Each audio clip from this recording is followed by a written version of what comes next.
이제 2교시입니다. 2교시 지금 시작하는 부분에 아브라함에 대해서 조금 못했던 부분들 좀 한 다음에 그 다음에 이제 성경에 나와 있는 연대기를 오늘날 우리 서기력으로 어떻게 정확하게 알 수 있는지 성경 연대기를 하도록 하겠습니다. 우리 창세기 21장에 보게 되면 아브라함이 그 브엘세바에 있었습니다. 자, 우리가 이스라엘의 영토를 얘기할 때 단에서 어디까지죠? 브엘세바. 그래서 이스라엘의 최북단이 단입니다. 단 지역이고 최남단이 브엘세바입니다. 브엘세바 밑으로는 뭐가 있을까요? 사막입니다. 그러니까 브엘세바가 사람이 살 수 있는 최남단 지역이다 이렇게 생각하시면 됩니다. 브엘세바 밑으로 가게 되면 사막이 이루어지기 때문에 집단으로 거주하거나 도시가 형성될 수가 없습니다. 이때 이제 아브라함도 브엘세바에 있었는데 그때 이 사막지대에서 뭐가 중요하겠어요? 우물이 매우 중요하겠죠. 근데 아브라함이 판 우물인데 거기에 아비멜렉이라고 하는 사람의 그 종들이 그 우물을 자꾸 탈취하려고 하는 거예요. 그래서 아브라함이 아비멜렉과 서로 맹세하면서 이 조약을 맺습니다. 이곳이 이제 텔 브엘세바입니다. 우리가 이제 이스라엘의 현지 지명에 보면 텔이 많이 들어가 있어요. 텔. 뭐 인공 언덕이라고 생각하면 됩니다. 사람이 만든 언덕. 쉽게 얘기하면 도시가 있었는데 뭐예요? 전쟁 치르면 도시가 폐허가 되겠죠? 그 폐허 위에 다시 뭐예요? 도시를 건설하는 거예요. 그 다음에 또 다른 제국이 와서 또 폐허를 만들겠죠. 그럼 또 그 폐허 위에 도시를 다시 건설하는 거예요. 자, 그러다 보니까 이 땅이 어떻게 되겠어요? 계속 높아지겠죠. 그거를 텔이라고 합니다. 그러니까 지명에 텔이 붙은 데는 역사적으로 전쟁이 많이 있었던 지역이다 이렇게 생각하시면 됩니다. 무깃도에 전쟁이 많았잖아요. 그래서 지금 가면 텔 무깃도 이렇게 부르는 거예요. 여기도 원래 이제 브엘세바인데 이스라엘의 최남단이기 때문에 이집트 이런 데서 쳐들어오면 어딜 치겠습니까? 브엘세바를 치는 거예요. 그래서 이쪽이 이제 텔이 형성이 되어 있습니다. 지금 이제 고고학자들이 텔 브엘세바를 지금 이제 발굴을 해놓고 여기가 입구입니다. 정문. 거기에 보니까 뭐가 있습니까? 우물이 있습니다. 그래서 그쪽 브엘세바 쪽 고고학적 발굴대인데 우물이 여기 한 군데밖에 없어요. 그래서 아마도 아브라함과 아비멜렉이 조약을 맺었던 우물이 아닌가 이렇게 고고학자들이 얘기하고 있고요. 아브라함이 그곳에 뭘 심습니까? 에셀나무를 심고서 영원하신 하나님의 이름을 불렀습니다. 그곳에 가니까 실제 에셀나무가 많아요. 이게 에셀나무입니다. 그리고 이 에셀나무 잎사귀를 뜯어서 맛을 보면 염도가 되게 높아요. 아주 짜요. 그래서 브엘세바 그 고대성 주변에 에셀나무들이 많이 있었습니다. 자, 그 다음에 이제 아브라함이 죽자 아브라함을 어디에다가 장사를 지내죠?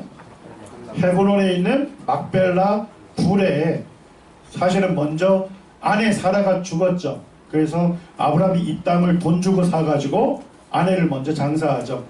그 다음에 아브라함이 죽음을 맞이했을 때도 이제 자녀들이 거기 막벨라 굴에 장사를 합니다. 예수님 태어나셨을 때 그때 유대를 다스렸던 왕이 누구죠? 헤롯. 뭐 역사에서는 대왕, 대제 이런 말을 씁니다. 이 사람이 원래 유대인이 아니었거든요.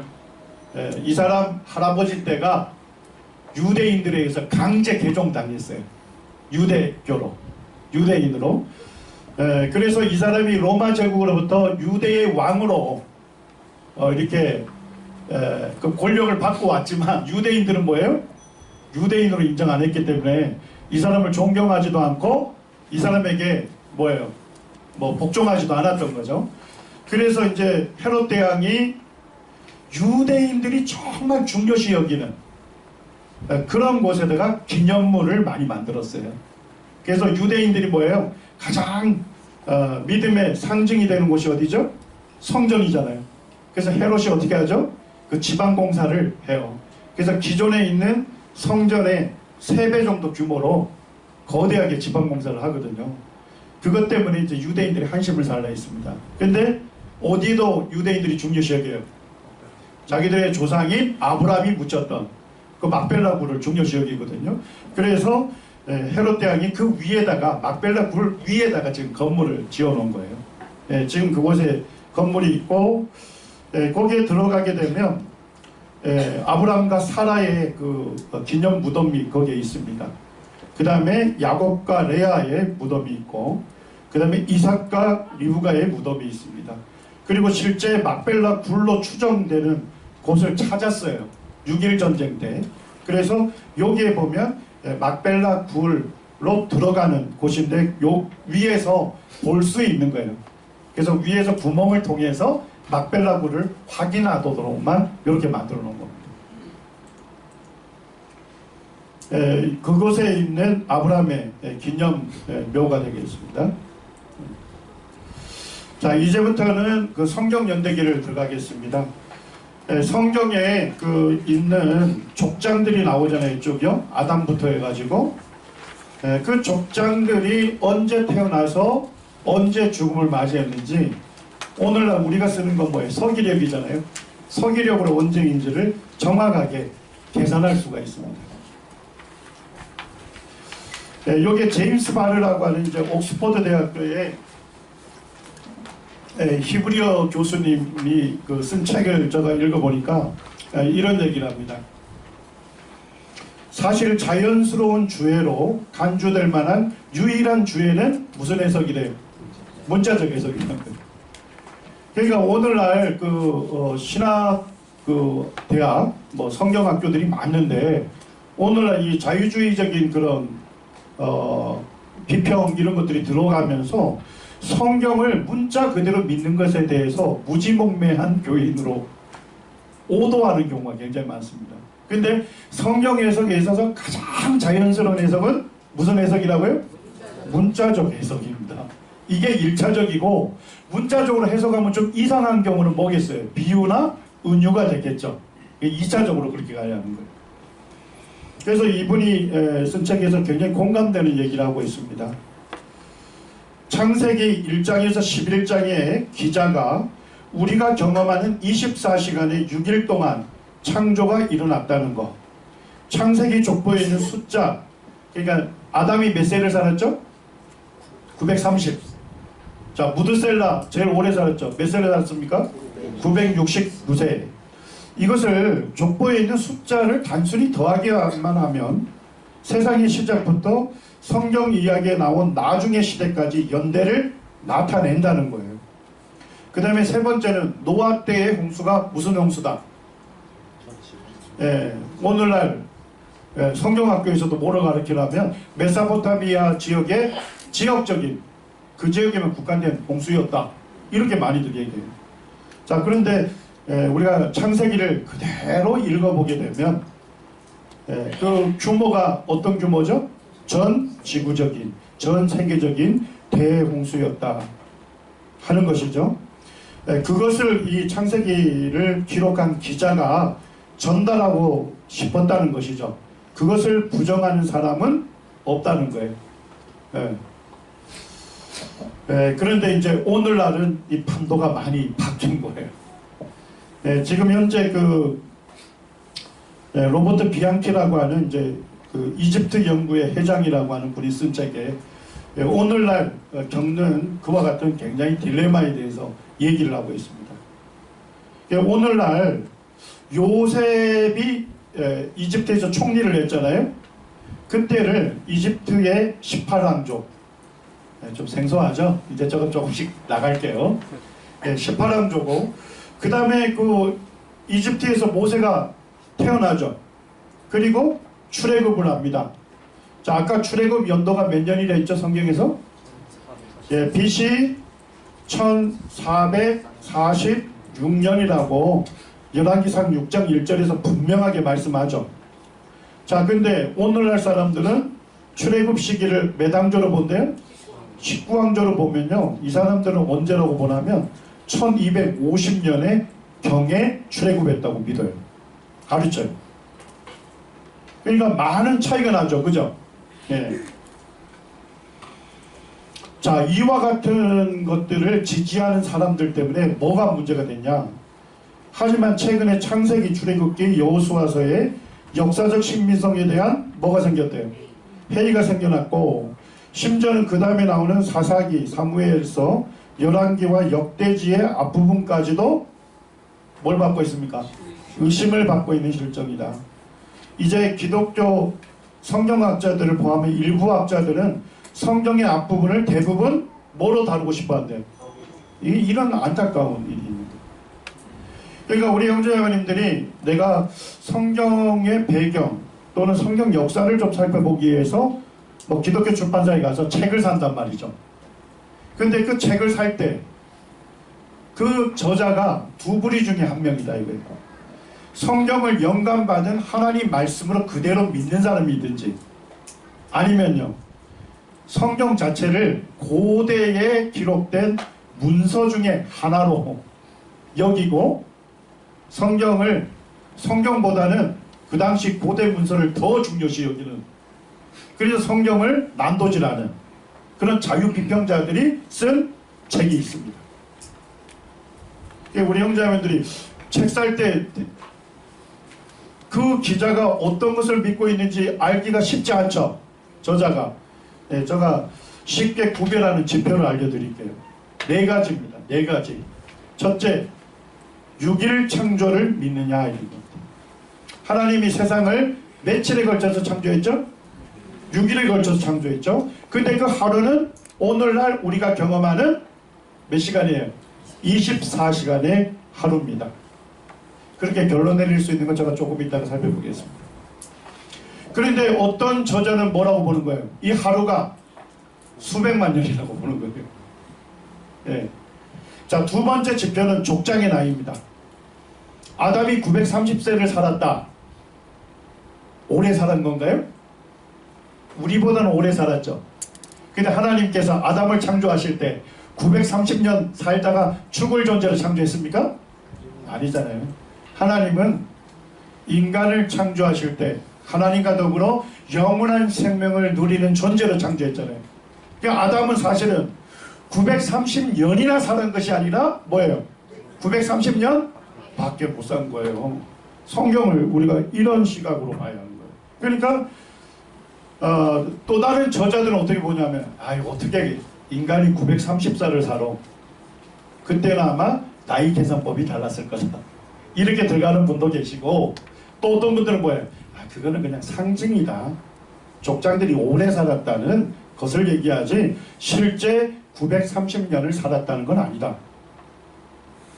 그러니까 우리 형제자매들이 딱 구분할 때 이제 아시겠죠? 하나님의 영감을 받은, 이 성경이 하나님의 영감을 받은 말씀이다. 하나님 말씀이다 믿는 사람들은 족장의 나이를 그대로 받아들이는 거예요.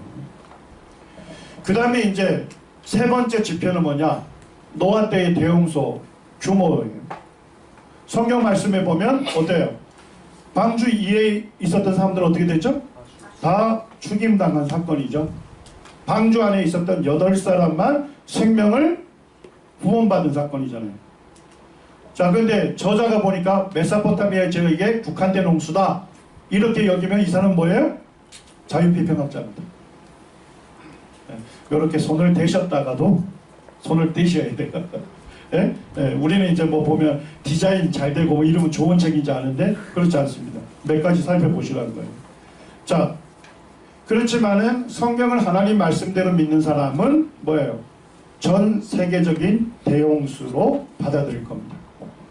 그 다음에 이제 세 번째입니다. 출애굽한 연대입니다. 아까 열왕기상 6장 1절에 분명히 BC 1446년에 출애굽했다고 연도를 못 박아놨죠.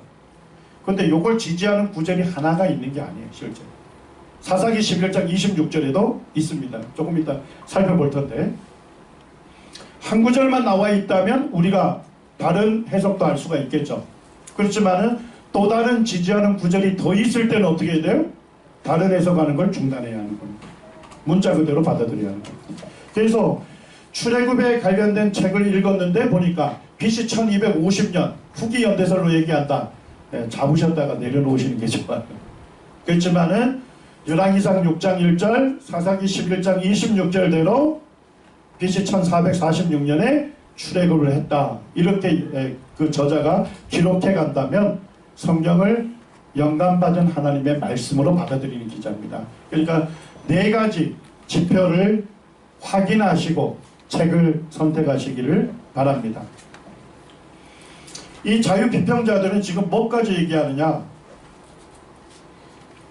창세기를 언제 기록했을까? 이 사람들은 창세기를 바벨론 유수기 때 편집했다고 여기는 거예요. 자, 뭐예요? 자, 남유다 왕국이 바벨론에 의해서 언제 멸망당하죠? BC 586년에 멸망당해요. 그리고 어떻게 해요? 느부갓네살 왕이 그 유대인들을 전부 끌고 포로로 바벨론까지 이주시키죠. 그래서 지금 자유비평학자들이 이렇게 얘기하는 거예요. 포로로 끌려온 유대인들에게 그들의 신앙을 고양시키고 그들에게 용기를 주기 위해서 창세기라고 하는 것을 뭐예요? 편집했다. 그때 만들었다고 여기는 거예요. 그러니까 이 사람들 주장 자체가 뭐예요? 성경을 누구의 말씀을 안 받는 거예요? 하나님의 말씀 받지 않는 거예요. 자, 성경 창세기는 누가 기록했다고 성경에 말하고 있죠? 모세. 네. 모세가 기록을 했는데 BC 1500년경에 기록했는데 이 사람들은 지금 뭐냐면 BC 400년경에 바벨론 유수기에 있는 사람들 그때에 기록했다고 얘기를 하는 거예요. 자, 그렇게 되면 어떻게 돼요? 성경 자체가 전체가 신화가 되는 거예요. 그래서 이 비앙키라고 하는 이분도 이런 얘기를 하는 거예요. 성경에 기술된 내용을 어떻게 받아들이는 사람이 있다는 거예요. 고지 곧대로 받아들이는 사람. 누굴 얘기하죠? 저와 여러분들. 맞습니까? 좀 더 이쁘게 얘기하면 뭐예요? 성경을 하나님의 성령에 의해서 영감받은 뭐예요? 하나님 말씀으로 그대로 믿는 사람들. 있는가 하면 그 내용의 역사적 진실성을 뭐하는 사람요?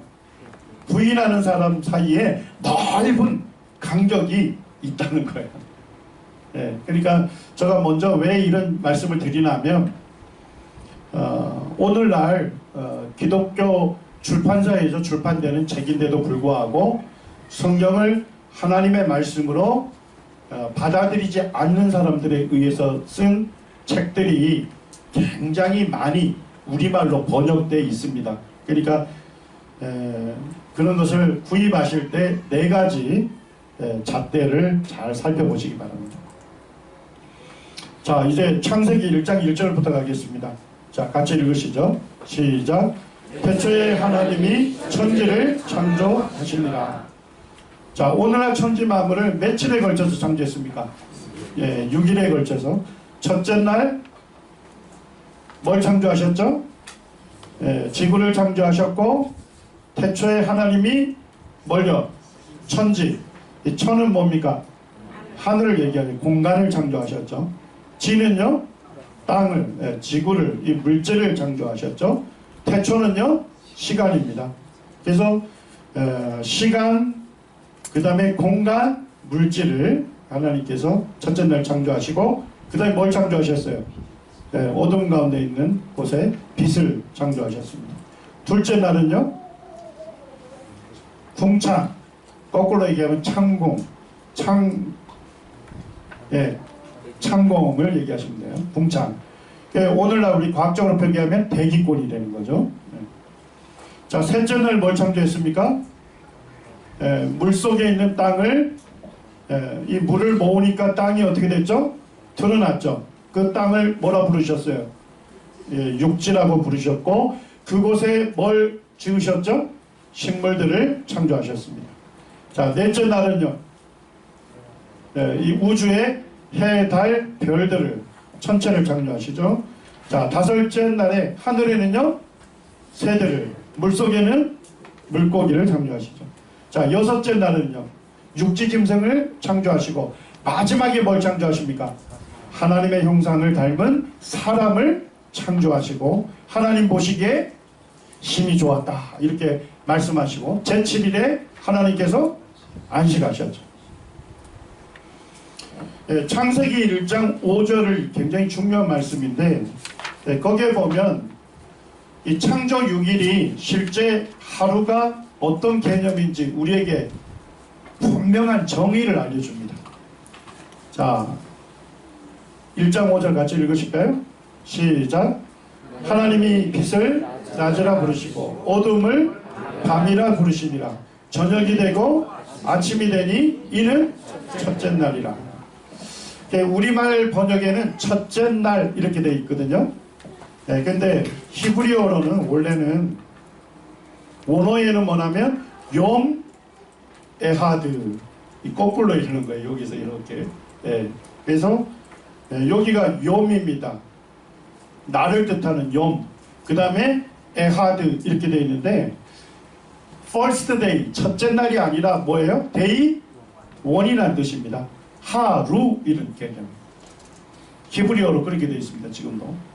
그래서 이 하루가 어떤 시간인지 정의를 해주죠. 자, 하루는 뭐래요? 낮과 밤을 합쳐서 하루. 자, 또 다른 정의로 보면 저녁이 뭐죠? 낮에서 밤으로 가는 시간이 저녁이죠. 맞나요? 자, 밤에서 낮에서 밤으로 가는 거. 자, 밤에서 낮으로 가는 시간을 뭐라 하죠? 아침. 그러니까 하루가 뭐예요? 저녁과 아침을 합쳐서 day one 하루라는 개념을 정의를 해주고 있는 거예요. 이해가 되셨나요? 그러니까 첫째 날 하면 낮과 밤을 하루, 둘째 날도 낮과 밤의 하루 이런 의미입니다. 그렇게 해서 이제 6일째 여섯째 날까지 쭉 창조를 하신 겁니다.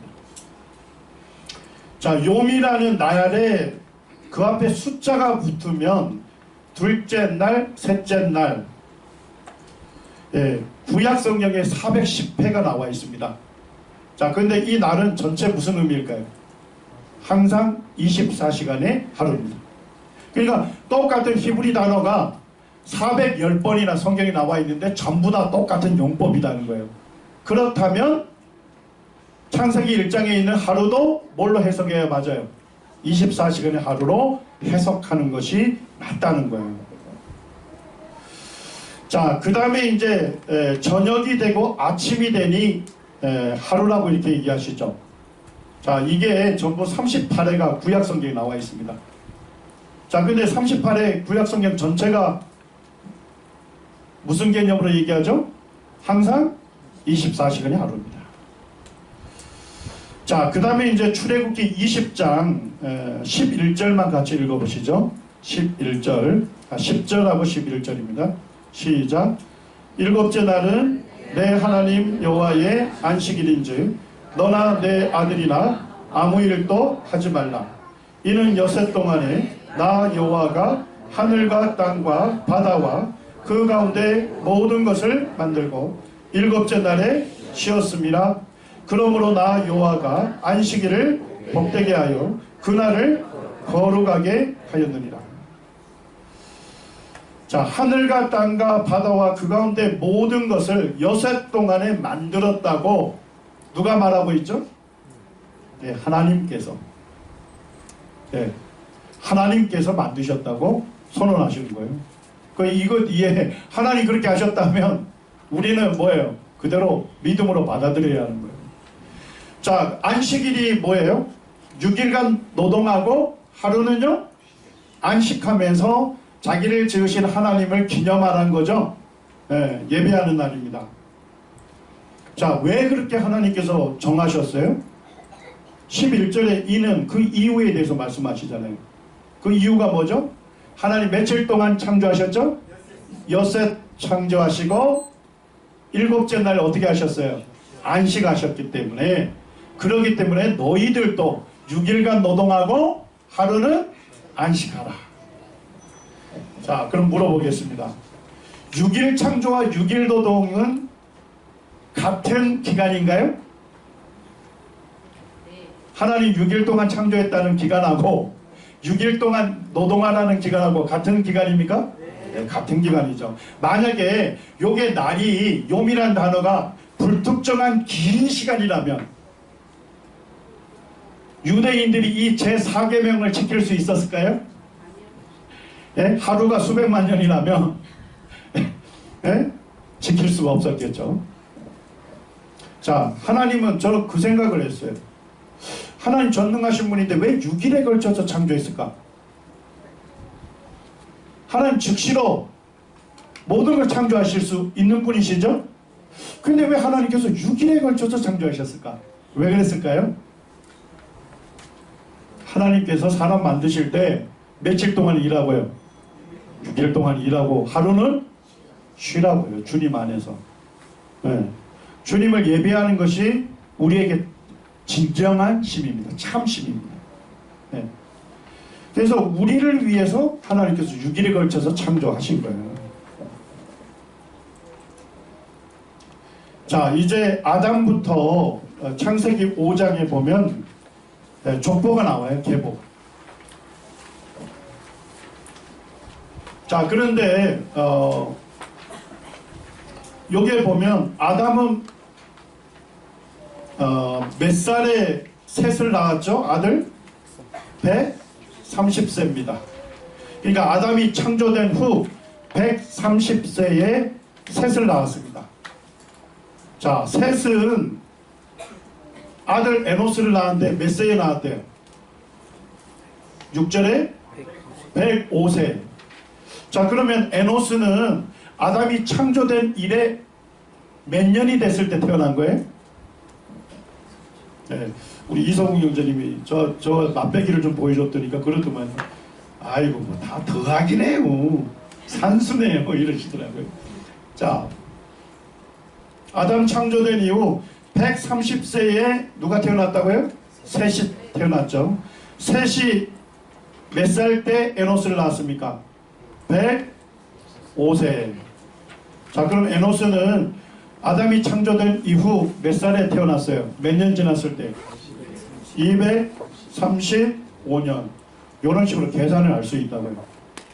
이런 식으로 창세기 5장과 창세기 11장의 족장들의 나이를 쭉 계산할 수 있어요.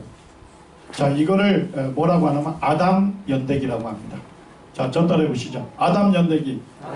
예, 이 아담 연대기를 알면 우리가 서기력으로 전부 환산이 됩니다. 지금 성경대학에서 논쟁이 뭔지 아세요? 아담은 과연 실존 인물인가? 예. 박종일은 이제 말도 안 된다는데, 이 말도 안 되는 것이 성경대학에서 교수들이 모여서 학술대에 가장 쟁점이 되는 주제입니다. 지금 우리 성도님들이 믿음이 좋으셔서 지금 모르고 있는데, 이런 책들이 기독교 출판사에서 지금 출판이 되고 있습니다. 그래서 어떤 분들은 진화론을 받아들여 가지고 하나님께서 수많은 유인원 중에 아담이라고 하는 그 그룹을 사람으로 선택하셨다는 거예요. 자, 그러면 아담이 최초의 사람이 됩니까? 안 되는 거죠. 이 성경을 완전히 부인하는 겁니다.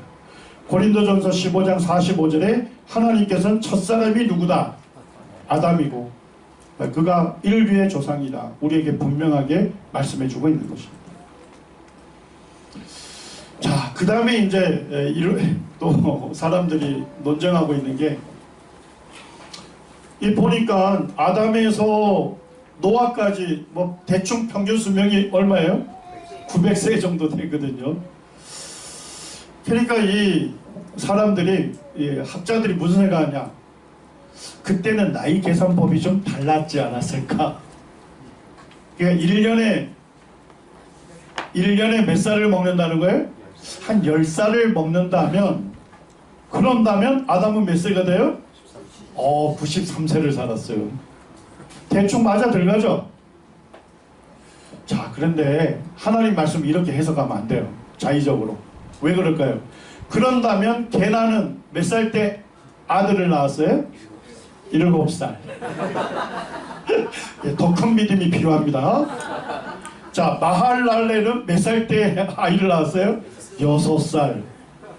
성경은요, 기록된 그대로 믿으셔야 돼요. 네, 그러니까 여러분들이 타협을 시도하게 되면 더 많은 문제들이 양산이 되는 겁니다. 자, 그 다음에 한번 보세요. 노아 때까지 평균 수명이 900세죠. 자, 그런데 셈서부터 보면 평균 400세로 뚝 떨어져요. 자, 900세에서 400세로 떨어질 때 무슨 일이 있었을까요? 그렇죠. 전지구적인 대홍수 심판이 있었습니다. 네. 일정한 패턴이 있다는 거예요. 자, 그 다음에 400세에서 벨렉으로 가게 되면 평균 몇 세가 되죠? 200세로 떨어지죠. 자, 400세에서 200세로 떨어질 때 무슨 사건이 있었을까요? 바벨탑 사건이 있었습니다. 아담이 왜 930년밖에 못 살았죠? 죄 때문에요. 900세 살던 사람들이 왜 400세로 수명이 뚝 떨어졌죠? 죄 때문에요. 대홍수 심판. 그 다음에 400세 살던 사람들이 왜 200세로 뚝 떨어졌죠? 하나님을 반역하는 바벨탑을 쌓고 하나님께서 언어를 혼란시켰죠. 같은 언어를 쓰는 사람들이 강제 이주를 하면서 민족을 이뤘습니다. 그때 뭐예요? 욥기와 같은 빙하 시대를 맞이한 것으로 보입니다. 예. 그래서 200세로 떨어지는 거예요. 이게 수명의 변화가 아무렇게나 나타나는 게 아니고 규칙적인 뭐예요? 패턴으로 나타나는 거예요. 자, 이제부터 아담 연대기로 계산하겠습니다. 자, 이제부터 산수니까요. 조금 빨리 따라오세요. 네. 자, 아담이 130세에 누굴 낳았죠? 셋을 낳았습니다. 자, 셋은 몇 세 때 에노스를 낳았죠? 105세 때.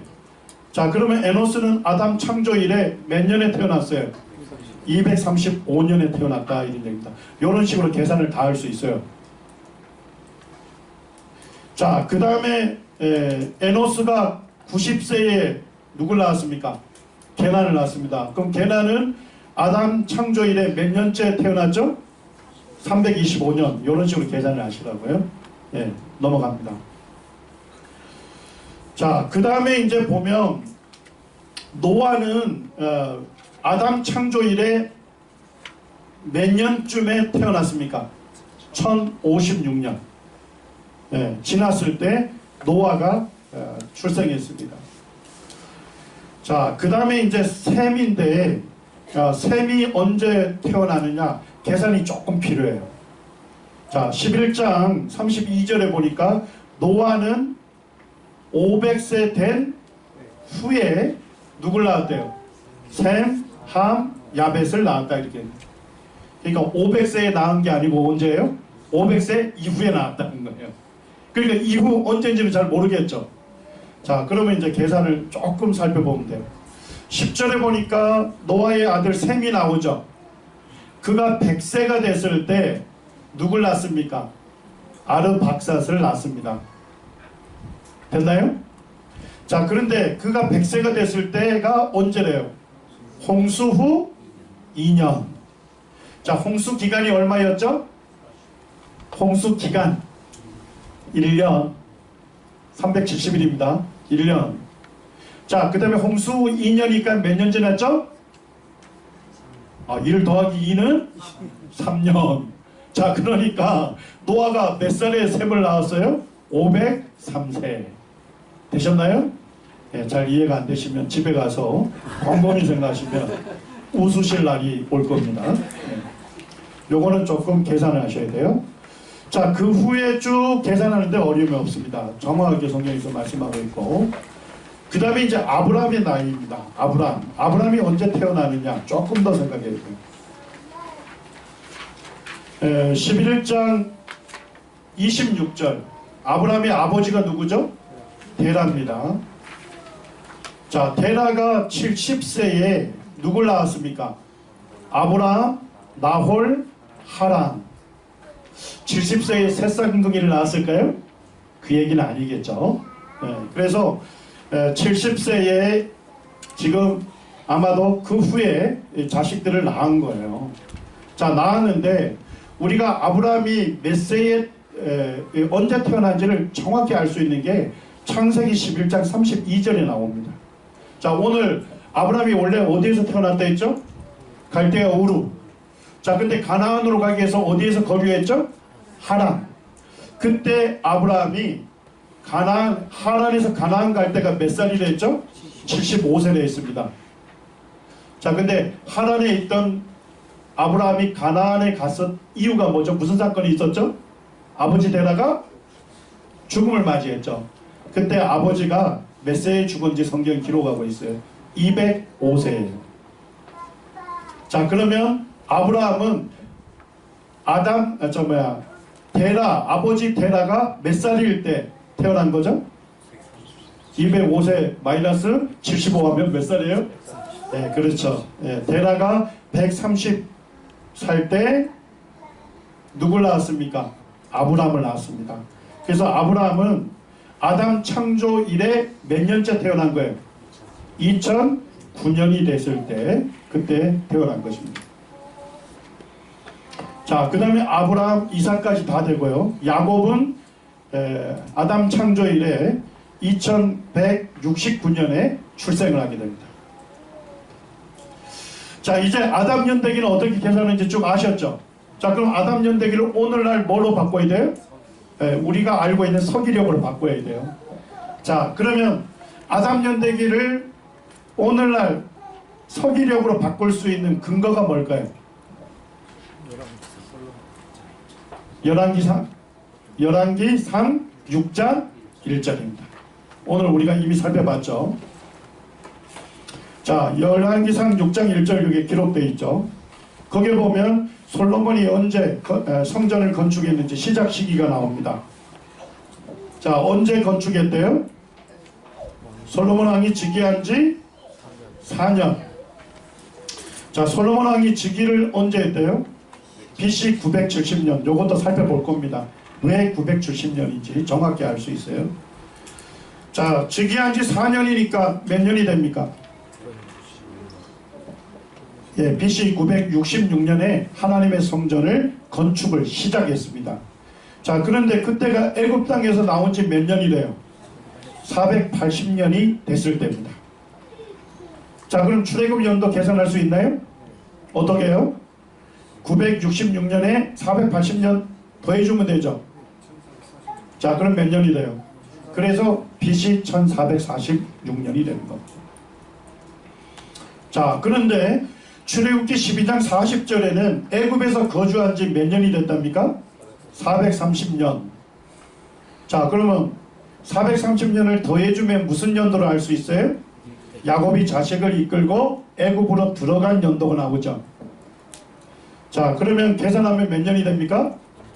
1876년이 되는 겁니다. 자, 그런데 그때 들어갈 때 야곱의 나이가 몇 살이었대요? 창세기 47장 9절에 보니까 130세였답니다. 자, 그럼 130년을 더하면 뭘 알 수 있나요? 야곱의 출생 연대를 알 수 있죠. 자, 합치면 몇 살입니까? 몇 년이죠? BC 2006년이 되는 거죠. 자, 근데 야곱이 태어날 때가 이렇게 해서 쭉 계산을 하면 되는데 지금 아까 야곱 출생 연도가 아담 창조 이래 2169년대였죠. 맞습니까? 자, 근데 BC로 야곱 출생 연도가 몇 년이 되죠? 2006년이 되죠.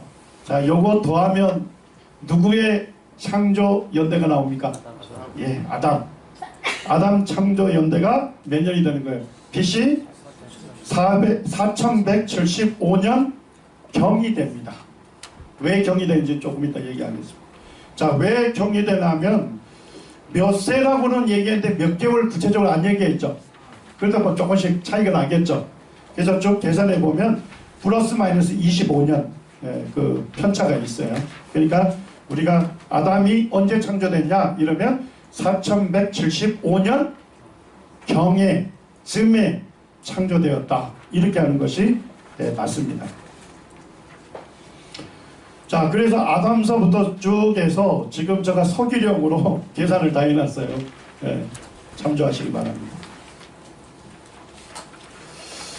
자, 그러면 솔로몬이 BC 970년에 즉위했다 이렇게 되어 있죠. 이거를 어떻게 확정할 수 있냐 이 얘기입니다. 지금 이제 이스라엘과 관련돼서 제국들의 연대기가 다 있어요. 이집트 연대기가 있고 아시리아 연대기가 있고 바벨론 제국의 연대기가 다 있어요. 이스라엘 연대기도 있죠. 성경에 나와 있잖아요. 역대상하, 열왕기상하 연대기잖아요. 자, 근데 가장 정확한 연대기가 어디냐? 아시리아 연대기입니다. 왜 아시리아 연대기를 가장 정확하게 보냐면 아시리아 연대기는요, 뭘 다 계산했냐면요, 이 뭡니까? 월식과 일식을 기준으로 계산했어요. 월식, 일식이 뭔지 아시죠? 월식, 일식은 오늘날 뭐가 가능하죠? 언제 일어나는지 계산이 정확하게 가능해요. 네, 천문학자들이 지금 소프트웨어를 개발해가지고 월식, 일식이 일어난 연도, 달, 시각 어느 지역에서 볼 수 있는지까지 다 계산이 됩니다. 그래서 이 아시리아의 왕의 연대기를 기록할 때 월식이 있은지 언제, 뭐 일식이 있은지 언제 이렇게 되기 때문에 지금 아시리아 연대기는 정확한 연도 계산이 됩니다. 자, 그런데 아시리아하고 이스라엘이 관련이 있는 역사가 있나요? 전쟁이 있었잖아요. 네, 그걸 따져보면 돼요. 자, 아시리아 연대기를 이스라엘 연대기로 계산할 수 있는 건 뭐냐면 두 나라 간의 공동의 사건이 기록이 되어 있습니다. 자, 첫째 아주 중요한 기둥이 뭐냐면 히스기야 왕, 남유다의 히스기야 왕 14년에 아시리아에 누가 쳐들어오죠? 사네립이 쳐들어왔습니다. 자, 그렇게 해서 뭐예요? 예루살렘을 포위하게 되죠. 예, 그때를 아시리아 연대기에서 기록을 해놨겠죠. 그때 뭐라고 기록했냐면 BC 몇 년이래요? 701년으로 계산이 돼요. 월식 일식을 들어서 다 계산을 낸 거예요. 자, 그러면 히스기야 왕은 언제 즉위했을까요? 히스기야 왕 14년에 BC 701년이 되죠. 자, 그러면 언제 즉위했죠? 715년. 계산이 다 되는 거예요. 이런 식으로. 네. 그럼 앞뒤로 계산이 되겠죠? 자, 두 번째 아주 중요한 기둥이 있습니다. 아시리아의 살만에살 3세가 즉위한 지 18년에 북이스라엘 예후가 조공을 바칩니다. 즉위하자마자. 자, 여기 보니까 역사적으로 흑색 방첩탑이 있어요. 여기에 살만에살 3세입니다. 자, 3세 앞에 무릎을 꿇고 있는 왕 보이나요? 네. 성경에 기록된 인물 중에 유일하게 얼굴이 기록된 유일한 사람입니다. 예후입니다. 예후. 네, 그 위에다가 써놨어요. 이렇게. 네. 그래서 이 예후가, 이스라엘 왕 예후가 살만에살 3세에게 무릎을 꿇며 경배하고 조공을 바쳤고, 조공에 어떤 것들을 바쳤는지 상세하게 기록이 다 되어 있어요. 거기에. 자, 그런데 아시리아 연대기는 그때가 언제랍니까? BC 841년이래요. 자, 그럼 예후는 언제 왕이 됐습니까? 즉위하자마자 조공을 드렸다니까요. 자, 그러면 예후의 즉위연도는 몇 년이죠? BC 841년이라고요. 자, 이해되셨나요? 자, 그러면 두 개의 기둥을 갖고서 앞뒤를 다 따지면 되겠죠. 예, 그렇게 해서 이 에드윈 딜레라고 하는 성경학자가 상세하게 유다 왕국하고 이스라엘 왕국의 연대기를 작성을 했어요. 그리고 대부분의 성경학자들이 이 에드윈 틸레가 작성한 것을 그대로 거의 다 인정을 해요. 예. 자, 아시리아 연대기가 정확한 이유는 아시겠죠? 천문학적으로 증명이 되는 월식과 일식을 통해서 연도를 계산해서 기록을 했다는 거죠. 그리고 아시리아하고 이스라엘 간에 공동 사건이 있죠. 그렇게 해서 이스라엘 연대기가 정확하게 언젠지를 계산할 수 있는 겁니다. 자, 그렇게 계산을 했더니까, 자, 원래 통일 왕국이 유다 왕국과 이스라엘 왕국으로 분열했죠. 자, 그때가 유다 왕국의 어느 왕 때죠? 르호보암 왕 때고, 이스라엘은요 여로보암 1세입니다. 자, 이때가 분열이 몇 년에 있었대요? BC 930년. 요게 이제 에딘 틸레가 아시리아 연대기를 갖고서 이스라엘 연대기를 계산한 겁니다. 정확하게. 자, 그런데 열왕기상 11장 42절에 솔로몬이 몇 년을 다스렸대요? 40년을 다스렸어요. 르호보암의 아버지가 솔로몬이죠? 그럼 40년 더하면 몇 년의 즉위인 거예요? 그래서 BC 970년이 솔로몬 왕의 즉위 연도가 되는 겁니다. 자, 이해되셨나요? 자, 그러면 우리가 아담 연대기를 따라 쭉 계산한 것을 뭘로 다 바꿀 수 있었죠? 서기력으로 전체 이 연도가 환산이 될 수 있는 겁니다. 자, 10분 휴식하겠습니다.